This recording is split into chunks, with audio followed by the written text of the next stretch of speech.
প্রতি সপ্তাহে নতুন নতুন ভূতের গল্প দেখতে সাবস্ক্রাইব করুন বাংলা ভূতের গল্প চ্যানেলটিকে। সেই সাথে বেল আইকন প্রেস করতে ভুলবেন না। জ্ঞান ফিরতেই তিনি দেখলেন সেই মহিলাটি তার কিনা ইলিশ মাছ কাঁচা চিবিয়ে খাচ্ছে। আমার নাম ঈশান্ত রায়। প্রতি বছর বার্ষিক পরীক্ষা শেষে আমি আমার দিদার বাড়িতে বেড়াতে যেতাম। ওই বছরও তার ব্যতিক্রম হয়নি। পরীক্ষা শেষ হতেই একদিন আমি দিদার বাড়ির উদ্দেশ্যে রওনা হলাম। ওই দিন সন্ধ্যায় প্রচুর বৃষ্টি হচ্ছিল ও সেই সাথে মাঝে মাঝে আকাশে বিদ্যুৎ চমকাচ্ছিল। আমি ও দাদু বাড়ির বারান্দায় বসে চা পান করছিলাম। আর ওই সময় দাদুর মুখ থেকে শুনেছিলাম তার জীবনের সত্যিকার এক ভয়াবহ ভুতুড়ে অভিজ্ঞতার কথা। ওই দিন ছিল শনিবার। সকালে দাদু সংবাদ পেলেন এক বিশেষ কাজে তার শ্বশুর বাড়ি যাওয়া লাগবে। তিনি সিদ্ধান্ত নিলেন দুপুরের খাবার খেয়ে তিনি রওনা হবেন। ওই সময় গ্রামে যাতায়াত ব্যবস্থা ছিল ভীষণ খারাপ। বেশিরভাগ মানুষ পায়ে হেঁটে যাতায়াত করত। দাদুও পায়ে হেঁটে তার শ্বশুর বাড়ির উদ্দেশ্যে রওনা দিলেন। বেশ কিছুটা পথ পাড়ি দিয়ে তিনি পৌঁছে গেলেন গ্রামের বাজারে এবং সেখান থেকে তিনি 2টি ইলিশ মাছ কিনলেন তার শ্বশুর বাড়ির উদ্দেশ্যে। এবার আবার তিনি হাঁটা শুরু করলেন। কিছু সময় পর তিনি পৌঁছে গেলেন নদীর ঘাটে। অনেক সময় অপেক্ষা করার পর একটি ছোট নৌকায় করে দাদা নদী পাড়ি দেওয়া শুরু করলো। কিন্তু মাঝ নদীতে আসতেই হঠাৎ চারিপাশ ঘন কুয়াশায় ছেয়ে গেল। সামান্য দূরের কিছুই দেখা যাচ্ছিল না।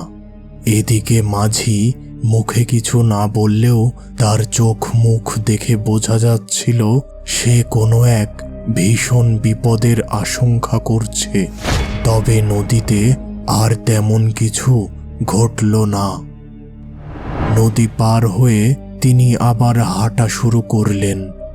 তবে আশপাশ ভীষণ অন্ধকার থাকায় তিনি তার কাছের টর্চ লাইটটি জ্বালিয়ে চলতে শুরু করলেন। কিছুটা পথ পাড়ি দিতেই তিনি চলে আসলেন একটি বাঁশবাগানের মধ্যকার রাস্তায়। আর ওই সময় হঠাৎ তার টর্চের আলো বন্ধ হয়ে গেল। চারিপাশের ঘন অন্ধকার তাকে ঘিরে ধরল। এবার তিনি টর্চের আলো ছাড়াই হাঁটতে থাকলেন। পায়ের নিচে বাঁশের শুকনা পাতা মাড়িয়ে চলার শব্দ ও চারিপাশ থেকে ঝিঝি পোকার শব্দ ছাড়া আর কিছুই শোনা যাচ্ছিল না। কিছু সময় পর তার মনে হলো পিছনে কেউ যেন তাকে অনুসরণ করে আসছে। তিনি দ্রুত পিছনে তাকালেন, কিন্তু কাউকেই দেখতে পেলেন না। আবার হাঁটা শুরু করলেন, কিন্তু সেই আগের মতো মনে হলো তার পিছু পিছু কেউ তাকে অনুসরণ করছে। কিন্তু যেই তিনি পিছনে তাকান কাউকে দেখতে পান না। এমনটা বেশ কিছুবার তার সাথে হলো। এবার তিনি সামনে দেখলেন সাদা কাপড় পরিহিত এক মহিলা দাঁড়িয়ে আছে।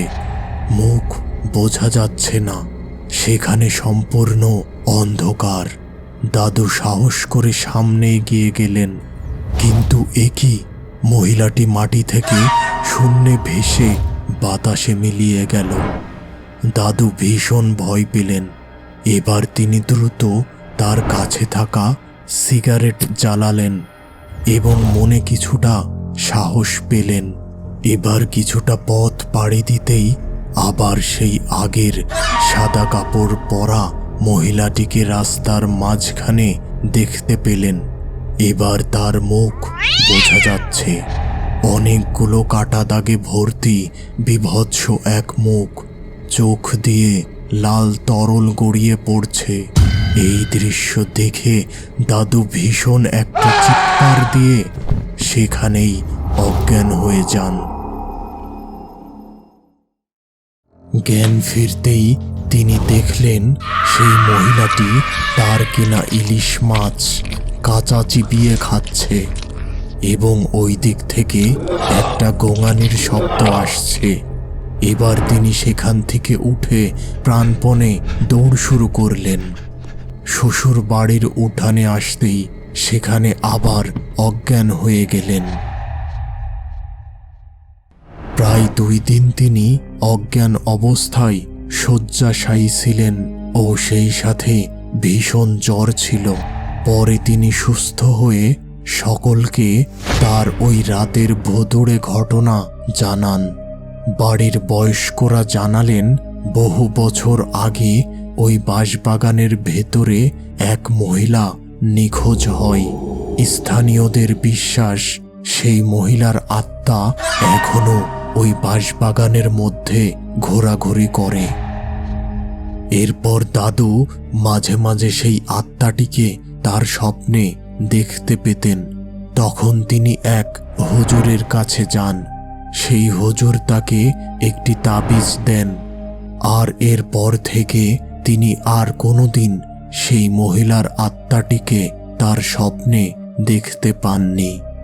বন্ধুরা, আজকের এই ঘটনাটি পাঠিয়েছিল ঈশান্ত রায়, বাংলাদেশের চাঁদপুর জেলা থেকে। আজকের বিশেষ প্রশ্ন, তোমরা এমন কোনো নদীর ঘাটের কথা জানো যেখানে নানা প্রকার ভুতুড়ে ঘটনা ঘটে? আর জেনে থাকলে সেই নদীর ঘাটের নাম কি ছিল